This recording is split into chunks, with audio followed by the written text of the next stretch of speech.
दास का जो आध्यात्मिक जन्म गरीब दास पंथ में हुआ, जो 12वां पंथ लिखा है कबीर पंथ, कबीर सागर के अंदर कबीर वाणी नामक चैप्टर में 136 और 37 पृष्ठ पे। तो गरीबदास जी के ग्रंथ साहब में कंप्लीट लिखे हैं, लेकिन सारनाम गुप्त है, सतनाम लिखा है स्पष्ट, लेकिन पूरे गरीबदास पंथ में सतनाम का जाप नहीं किसी के पास। मेरे गुरुदेव के अतिरिक्त, मेरे गुरुदेव का 2-3 छोटे छोटे आश्रम थे, सीमित से उनके शिष्य थे, और ये प्रथम मंत्र ही दिया करते थे।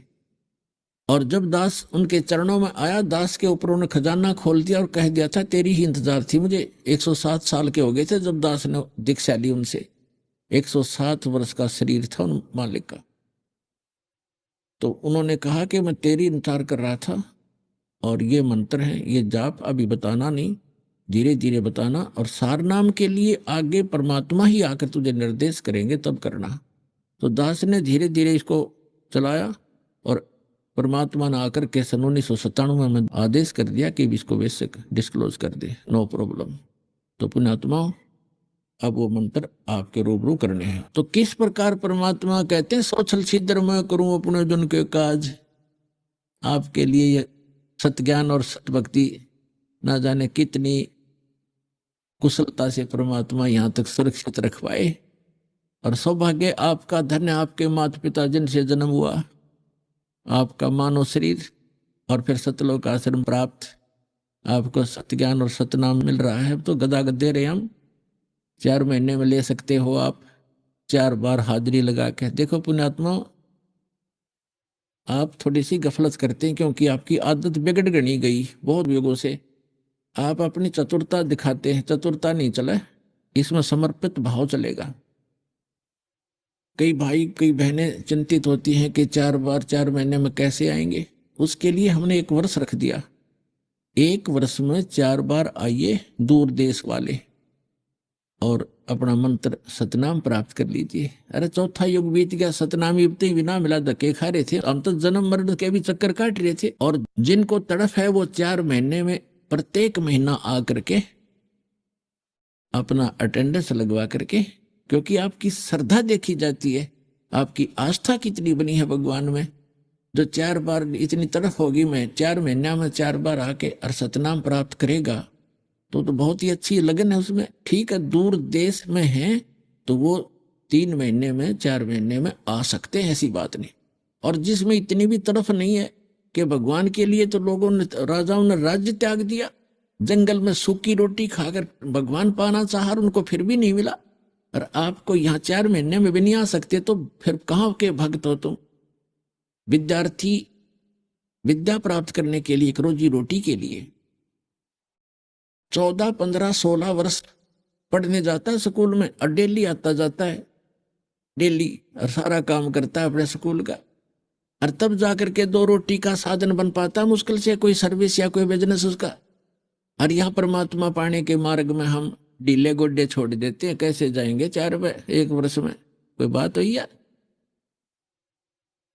इस काम को वो करेगा जो इससे परिचित हो जाएगा। जैसे एक किसान है, दास का किसान परिवार में जन्म हुआ इस हरियाणा में, तो हम देखा करते थे हमारे पिताजी और अन्य जो भी गांव के किसान, दिसंबर जनवरी का महीना होता और रात्रि में नहर के पानी का नंबर आता था, वो फिक्स टाइम होता था, 1 घंटा या 1.5 घंटा, और उस फिक्स टाइम के अंदर ही वो पानी लगाना पड़ता था, खेत में सिंचाई करनी पड़ती थी। यदि किसी भी कारण से नहीं गया तो वो पानी उसको नहीं मिलेगा, कोई और ही चला लेगा अपने खेत में, और उस किसान का वो खेत खाली रह जाएगा, सिंचाई ना होने से वो व्यर्थ हो जाएगी उसकी फसल।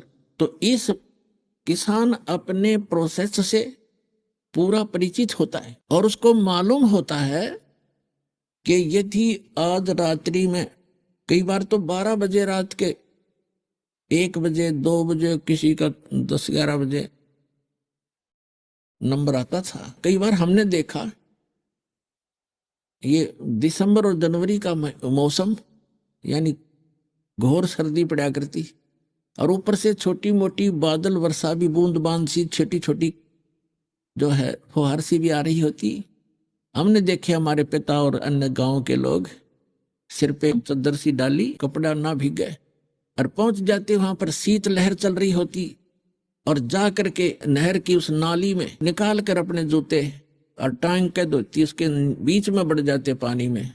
हम तो अपने घर में भी रजाई भी ओढ़ लेते हैं, सब खिड़कियां बंद कर लेते हैं और हीटर भी लगाने की चेष्टा करते हैं। उस समय में किसान खेत में खड़ा हो जाता है जा करके, और जो चद्दर ले रखी थी वो भी एक तरफ रख देता है, क्योंकि उसके काम में वो बाधा करती है, कस्सी बजानी पड़ती है। और वो वहां पहुंच जाता है, उसको पता है यदि मैं नहीं जाऊंगा आज तो मेरी खेती नाश हो जाएगी, मेरे बालक भूखे मर जाएंगे, हम भूखे मर जाएंगे, हम निर्धन हो जाएंगे। तो वो परवाह नहीं करता, चाहे नमूनिया हो, चाहे कोई सांप खाए, चाहे कोई कांटा लगे, उस काम को करके छोड़ता है तो सफल होता है, सुखी होता है, उसके बच्चे भी सुखी रहते हैं। तो यही आप जी ने इतना परिचित जो होगा इस मार्ग से, वही इस काम को कर पाओगा, न लल्लो पत्तो दे करने से परमात्मा नहीं मिलेगा। तो इस प्रकार जो इस तरह परिचित हो जाओगे कि ये काम अगर अब नहीं करा इस मनुष्य जीवन में, आगे ऐसे दुखी हो जाओगे। परमात्मा बताते नर से तीतु पशुआ की जय गद्दा बैल बनाई, ये 56 भोग कहा मन बोरे की तो कुरडी चरने जाई। कलेजा मुंह को आता पुण्यात्मा दास का कि तो ये सतिथि हो जाती है जब ये ज्ञान समझ में आया, और पहले हम क्या उद्देश्य लेकर जी रहे थे, अब पता चलता है कि आज मनुष्य जीवन में हम क्या कितना सुंदर जीवन जी रहे हैं। भूख लगती है रोटी बनाकर खा लेते हैं या बनी बनाई मिल जाती है, होटल पर खा लेते हैं, चाय पी लेते हैं, काजू किस्मत सेब संतरे खा लेते, लड्डू जलेबी हलवा खीर बनाकर खाते हैं। और सत भक्ति ना करने से, उस सतपुरुष परमात्मा की भक्ति ना करने से, कहते हैं फिर आप केवल कर्म फल ही भोगोगे, स्वर्ग में देवता भी बन जाओगे तो भी नरक जाओगे, और नरक के बाद फिर 84 लाख योनियों में भी आपने भटकना पड़ेगा। और इस सत भक्ति के करने से सब बाईपास निकाल देगा भगवान आपको, और सतलोक जाओगे। इसके ना करने से जो इस मनुष्य जीवन को पाकर जो नहीं रटे हरि नाम, और जैसे कुआ जल बिना फिर बनवाया क्या काम। फिर परमात्मा कहते हैं कि नर से मनुष्य से तू फिर पशु बनेगा, नर से तू पशुआ की जय गद्दा बैल बनाई, और ये 56 भोग कहाँ मन बोरे, कहीं कुरडी चरने जाई। होय होय, आज मानव शरीर है आपको, और आप कितना सुंदर जीवन जी रहे हो। एक इस छोटे से काम के बिना, भक्ति के बिना, सत भक्ति के बिना आप पशु बनोगे, गधा बनोगे, बैल बनोगे, गाय बनोगे, पता नहीं कहाँ जंगल में रोज बनकर धक्के खाओगे। जो जंगल के अंदर ये नील गाय होती है, भटकती फिरती है, पशु पक्षी कोई भी जीव देख लीजिए, प्रथम तो मनुष्य जीवन ही सुखी नहीं है। मनुष्य से हटकर तो फिर कैर टूट जाता है प्राणी का, दूसरे शरीरों के अंदर जब ये प्राणी जाता है। तो क्या बताते हैं कि नर से चीतु पशुआ की जय गद्दा बैल बनाई, ये 56 भोग कहा मन बोरे की तो कुरडी चरने जाई। फिर क्या बताते हैं, सुखदेव ने 84 भुक्ति बना पजावे खरवो, और तेरी क्या बुनियाद प्राणी तू पेंडा पंथ पकड़वो। परमात्मा कहते हैं कि सुखदेव ऋषि ने सत भक्ति ना करने से, वो भक्ति भी करते थे, ऋषि भी कहला रहे थे, और फिर भी 84 लाख योनियों में गधे की योनि प्राप्त करके, पजावा एक स्थान होता था मैदानी भट्ठा, उस मैदानी भट्ठे में पक्को पजावा बोलते थे, ईंटें पकाते थे, तो बहुत ऊंचा हो जाता था, और उसके ऊपर नीचे से कच्ची ईंटें ले जाते, गधे पर ऊपर उतारते, वहां से पक्की डाल के गध नीचे लेकर आता, और उसकी कमर टूट गई थी, कमर यानी गध जख्म हो जाते हैं।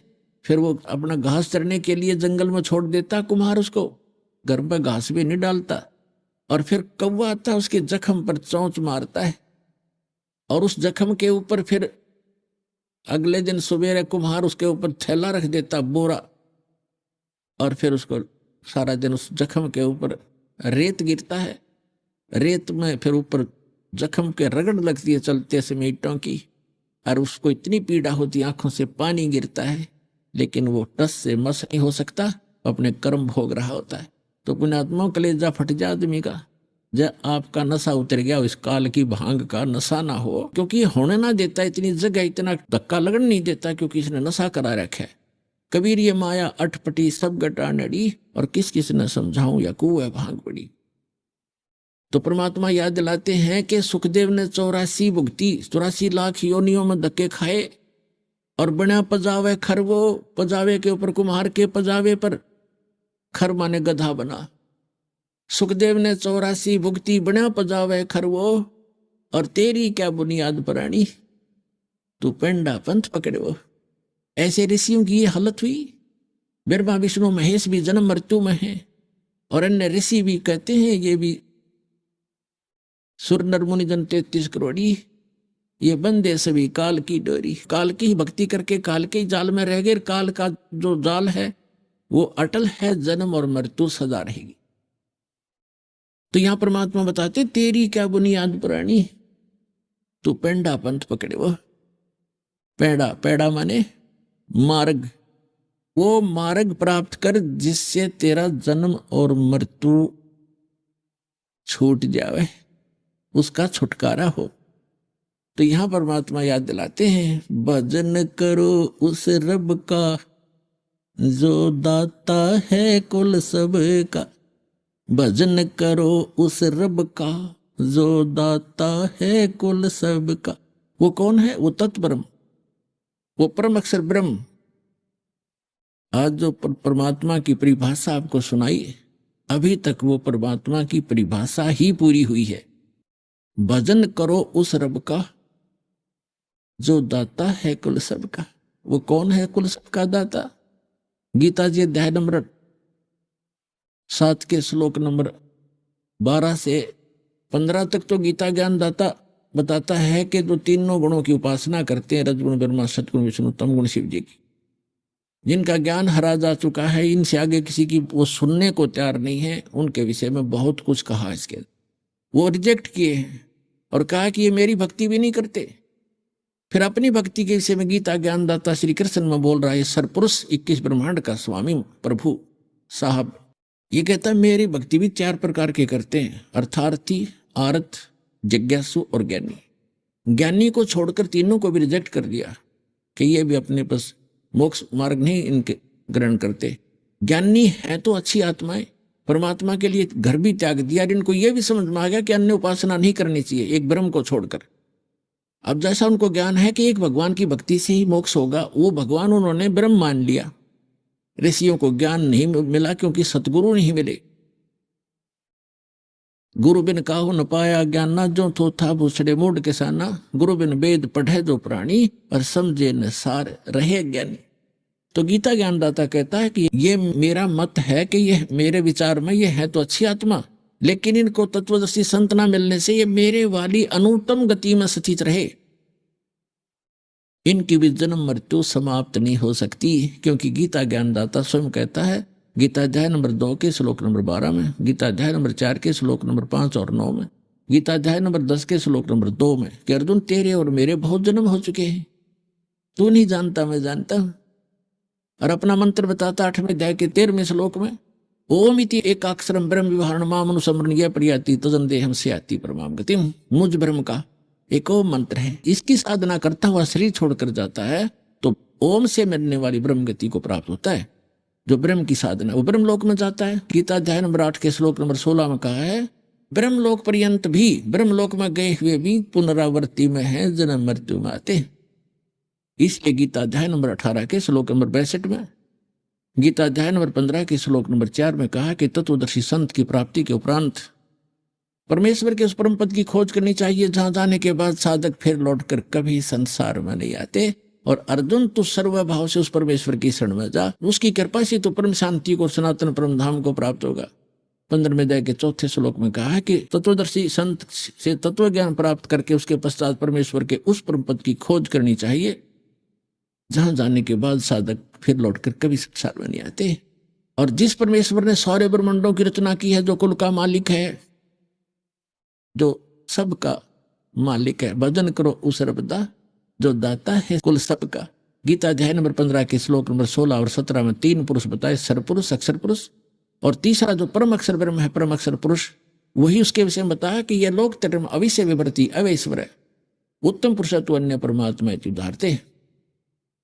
उत्तम पुरुष तो कोई इन दोनों से और है, सरपुरुष और अक्षर पुरुष से, और वही तीनों लोकों में प्रवेश करके सबका धारण पोषण करता है। तो यहां वही बताया गीता अध्याय नंबर 15 के श्लोक नंबर 4 में कि जिस परमेश्वर ने सारे ब्रह्मांडों की रचना की है, ये उल्टा लटका संसार रूपी वृक्ष जो जिसकी जड़ जो मूल है वो अपरम अक्षर ब्रह्म समझो, तो पूरे पेड़ को जड़ से ही आहार मिलता है, उसी से उसका पालन होता है। तो मूल मालिक इसलिए कहलाता है कुल का मालिक। भजन करो उस रबदा जो दाता है कुल सबदा, वो सबका दाता है। तो जड़ से ही सारे वृक्ष को आहार मिलता है, तो उस मूल मालिक से ही यहां सबकी परवरिश हो रही है, परमात्मा से। अब जो प्रसंग चल रहा है हम उसी पर आते हैं कि जिस परमेश्वर ने सारे ब्रह्मांडों की रचना की है, यानी संसार रूपी वृक्ष की प्रवृत्ति जिससे विस्तार को प्राप्त हुई है, और केवल उसी की भक्ति करो, अपनी भक्ति को भी मना कर दिया उसने, केवल उसकी भक्ति करो। 8वें अध्याय के 1 के उत्तर में बताया है कि परम अक्षर ब्रह्म है। तीसरे मंत्र में कहा है 8वें अध्याय के गीता में कि वो परम अक्षर ब्रह्म है, जिसको जानकर 7वें अध्याय के 29वें श्लोक में कहा है कि जिस तत्ब्रह्म को जानकर प्राणी केवल जरा और मरण से, वृद्धावस्था के दुख से और मरण मन मृत्यु के दुख से छूटने का प्रयत्न करते हैं। तो यहां गीता ज्ञानदाता 8वें अध्याय के 5 और 7 मंत्र में अपनी भक्ति करने को कहता है कि मेरी भक्ति कर मुझे प्राप्त होगा, लेकिन युद्ध भी करना पड़ेगा। इसलिए युद्ध भी करना पड़ेगा, तो शांति नहीं हो सकती। इसलिए 8वें अध्याय के 8, 9, 10 श्लोक में कहा है कि उस परम अक्षर ब्रह्म की भक्ति करेगा, सच्चिदानंद घन ब्रह्म की भक्ति करेगा, तो उसको ही प्राप्त होगा, और फिर तेरी जन्म मृत्यु कभी नहीं होगी।